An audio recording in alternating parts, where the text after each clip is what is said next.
"Try not to cry, Princess," Corporal Haas said, and then the mat came up and hit his back before the laugh died in his throat.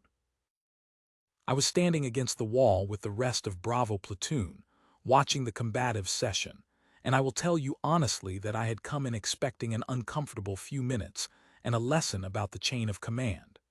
We had all heard that a Navy SEAL was being attached to the selection training night. We had not been told she was a woman until she walked through the door with her gear bag over one shoulder and her hair pulled back under a training cap.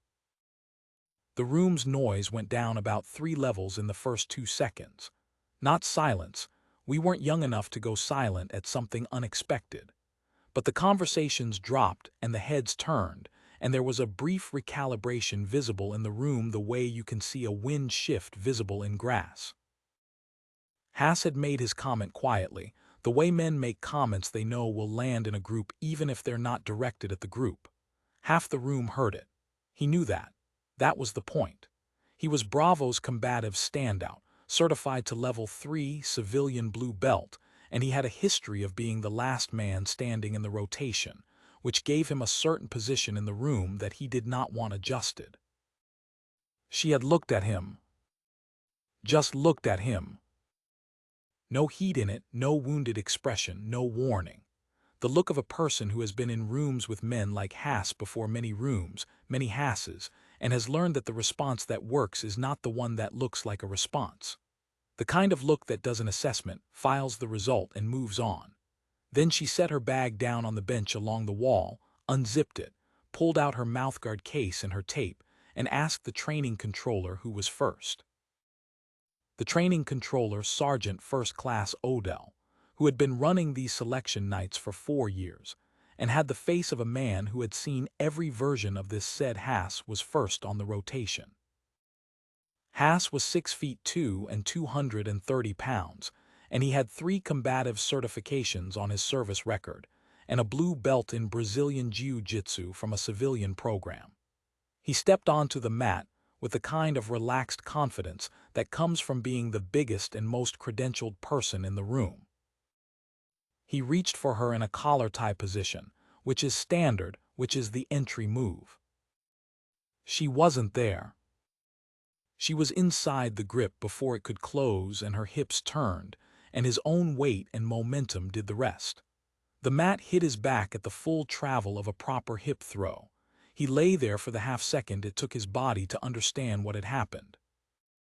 She stepped back, she waited, she offered him no commentary. He got up. He looked at the room, at the faces that had been expecting him to be somewhere else on that mat, and he got into position again. The second exchange lasted longer, maybe 8 seconds. He adjusted his grip approach, went lower, tried to control the clinch. She went with the clinch instead of against it, using his own forward pressure to set an inside trip, and he went down a second time. Different technique. Same result. Odell called the round. Haas stepped off the mat. His face was expressionless in the specific way that a man's face goes expressionless when the thing he doesn't want people to see is working too close to the surface. I watched him cross his arms and find a spot on the wall to look at. I had known Haas for 14 months, and I had seen him in contact, and I had seen him in training, and I had never seen that look on his face. It was not embarrassment exactly. It was something more specific, the look of a man who made a joke that was supposed to be about someone else and has just discovered it was about him. The second Marine was a sergeant named Cortez. He was quicker than Haas and had a wrestling background. I had seen him in the gym, and he moved like someone who had done this from an early age, with the efficient economy of real mat time. He went at her with a lower stance and a shorter grip, and he was genuinely trying, not performing. That was clear. The exchange with Cortez lasted maybe 30 seconds and went to the ground. She let it go to the ground, which surprised me, because standing had seemed to be where she was most dominant. But on the ground she worked from a position I later found out is a Navy SEAL combatives control position, not a sport jiu-jitsu position, a restraint and control position, and Cortez tapped at the elbow joint before she had to do anything that would have been difficult to watch.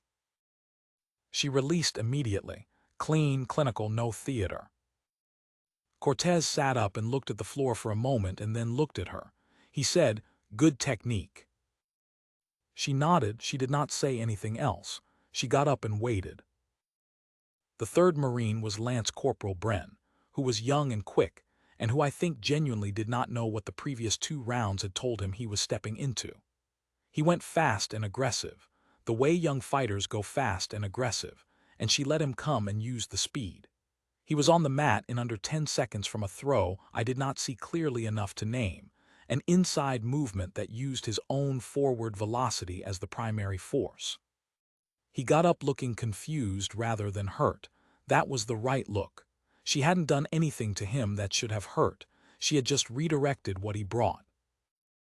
Odell looked at the room. He said, "Who's next?" There was a pause of maybe 3 seconds.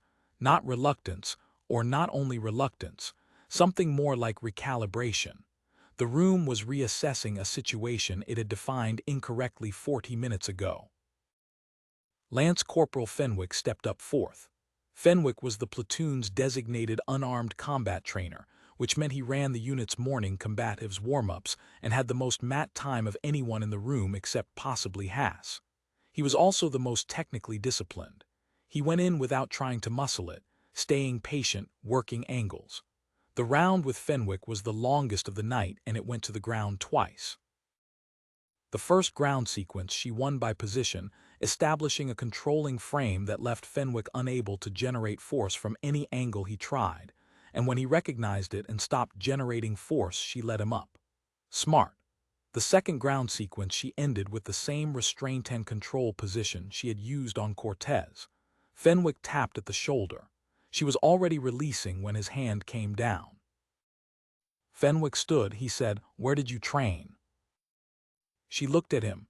"Multiple programs," she said, "team-level combatives, some wrestling in high school." "What team?" Fenwick said. She told him. He nodded slowly. The team she named was not a name most of the Marines in that room would have recognized instantly, but Fenwick apparently did.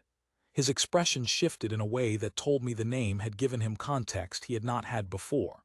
Fenwick had come up through a unit that crossed paths with that program at certain training evolutions, and he knew what the training looked like and what you had to be to get that kind of mat time in that kind of environment. "How many years?" he said. 7 with that unit, she said. 12 years total active programs. Fenwick looked at the mat. He looked at the Marines standing along the wall. He looked at her. "Thank you," he said. "Not the way you thank someone for a gift. The way you thank someone for something that cost them something and they gave it anyway." She nodded. She did not add anything to it. She put her mouthguard back in and waited. Fifth was a Marine I only knew as Garrow, big, quiet, more technically patient than Haas. He came in with a fundamentals approach, solid base, patient grips, not trying to end it quickly. He gave her a real round. She gave him one back. It went 4 exchanges, and the exchanges were good exchanges, real mat work on both sides, not a demonstration but a contest. She was not making it easy for him. She was working, using footwork and angle changes to stay ahead of his patient grip game. It went 4 exchanges before she found the angle on a lateral hip position that he couldn't base out of quickly enough, and he went down controlled. No drama, just a clean takedown at the end of a real round. He got up and shook his head slightly in the way that means you knew it was coming from one of those positions, and you still couldn't stop it from arriving. The 6th Marine was a sergeant named Ulmer, who I knew was the unit's strongest man by a significant margin, and who had, from what I'd heard, a background in collegiate wrestling. He went in with the intent of making it a power fight, which was a reasonable strategy against most opponents. He tried to hold the clinch by sheer grip strength and drive her toward the edge of the mat. She did not fight the grip. She went with the drive and then changed the angle of her hips by about 30 degrees at the moment when his forward pressure was committed, and the direction of his own momentum did something to his base that his legs couldn't compensate for fast enough. He went down heavily, not hurt, but down in a way that communicated clearly that the power fight had not worked the way he had planned it to work. He got up and looked at her and said nothing for a moment. Then he said, "Chief, can I ask you something?" She said yes. "Did you get the leverage from the hip angle or from the direction shift?" "Both work separately," she said. "Together they're more reliable." He nodded, he looked at the mat, he nodded again, then he stepped off. Odell looked around the room. He said, "Any more?" There was a silence that lasted maybe 4 seconds, longer than it should have taken for a room of Marine infantrymen to answer a simple question. But it was not the silence of fear. These were not men who were afraid of the mat or afraid of each other or afraid of getting thrown by someone who was better at throwing than they were. It was the silence of a room that had walked in with an established understanding of what the evening was about, and had watched that understanding get disassembled technique by technique over the course of 6 rounds, and was now sitting with the pieces. Nobody stepped forward. The room had reached a consensus that the next round was not going to change what the previous 6 had established. She picked up her training cap from the corner of the mat where it had come off in the 3rd round. She wiped her face with the inside of her wrist. She looked at Odell. Odell said, "Chief Weller." She looked at him. He said, "Thank you for the session." He said it in the voice he used for things that were going in the training record, not a compliment, a citation. She nodded once and picked up her gear bag. Haas was standing to my left. I looked at him.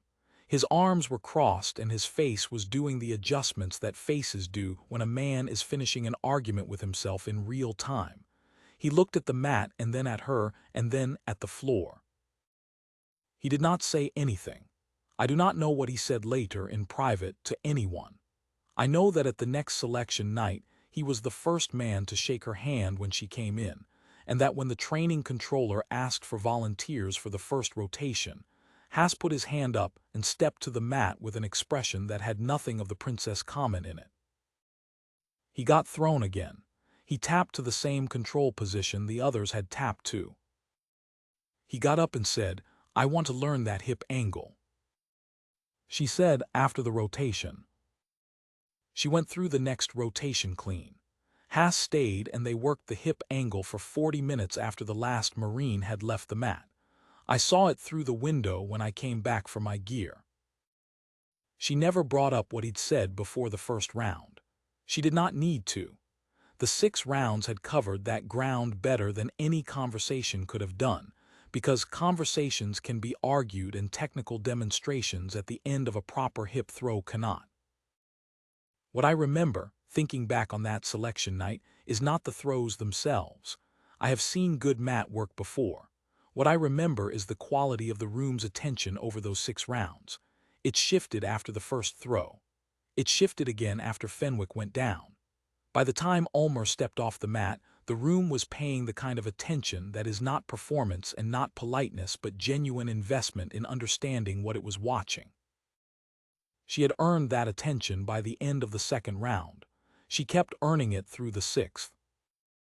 Chief Petty Officer Dara Weller. Call sign Halyard. 7 years with her SEAL team, 12 years of documented combatives training in active programs, and the patience to walk into a room where someone had called her princess and respond to it not with words but with 6 clean rounds of technical work, and no gloating when it was finished.